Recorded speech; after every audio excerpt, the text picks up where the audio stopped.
2 Chronicles 30.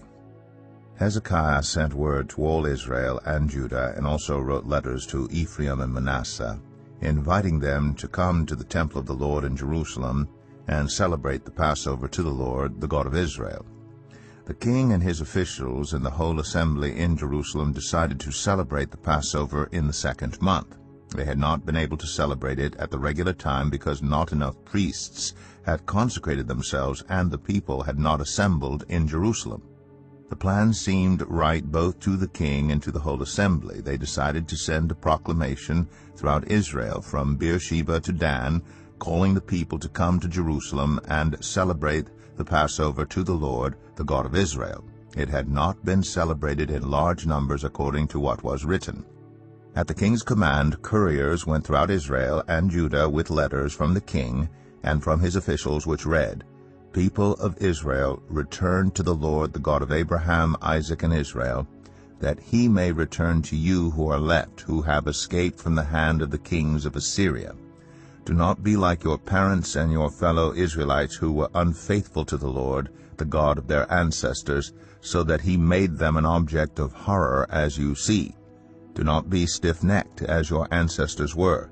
Submit to the Lord. Come to his sanctuary, which he has consecrated forever.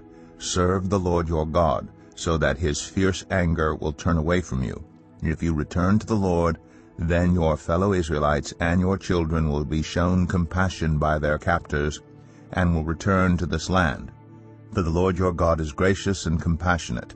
He will not turn his face from you if you return to him." The couriers went from town to town in Ephraim and Manasseh as far as Zebulun, but people scorned and ridiculed them. Nevertheless, some from Asher, Manasseh, and Zebulun humbled themselves and went to Jerusalem. Also in Judah the hand of God was on the people to give them unity of mind to carry out what the king and his officials had ordered, following the word of the Lord. A very large crowd of people assembled in Jerusalem to celebrate the festival of unleavened bread in the 2nd month. They removed the altars in Jerusalem and cleared away the incense altars and threw them into the Kidron Valley. They slaughtered the Passover lamb on the 14th day of the 2nd month. The priests and the Levites were ashamed and consecrated themselves and brought burnt offerings to the temple of the Lord. Then they took up their regular positions as prescribed in the law of Moses, the man of God. The priests splashed against the altar the blood handed to them by the Levites.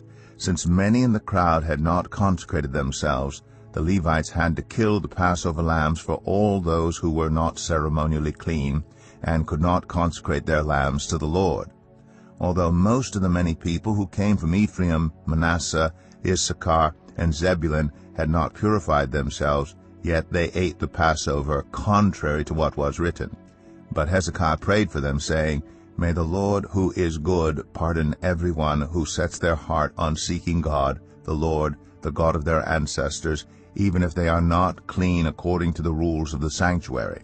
And the Lord heard Hezekiah and healed the people. The Israelites who were present in Jerusalem celebrated the festival of unleavened bread for 7 days with great rejoicing, while the Levites and priests praised the Lord every day with resounding instruments dedicated to the Lord. Hezekiah spoke encouragingly to all the Levites, who showed good understanding of the service of the Lord. For the 7 days they ate their assigned portion and offered fellowship offerings and praised the Lord, the God of their ancestors. The whole assembly then agreed to celebrate the festival 7 more days. So for another 7 days they celebrated joyfully. Hezekiah, king of Judah, provided 1,000 bulls and 7,000 sheep and goats for the assembly, and the officials provided them with 1,000 bulls and 10,000 sheep and goats. A great number of priests consecrated themselves. The entire assembly of Judah rejoiced, along with the priests and Levites, and all who had assembled from Israel, including the foreigners who had come from Israel, and also those who resided in Judah. There was great joy in Jerusalem, for since the days of Solomon, son of David, king of Israel, there had been nothing like this in Jerusalem. The priests and Levites stood to bless the people, and God heard them, for their prayer reached heaven, his holy dwelling place.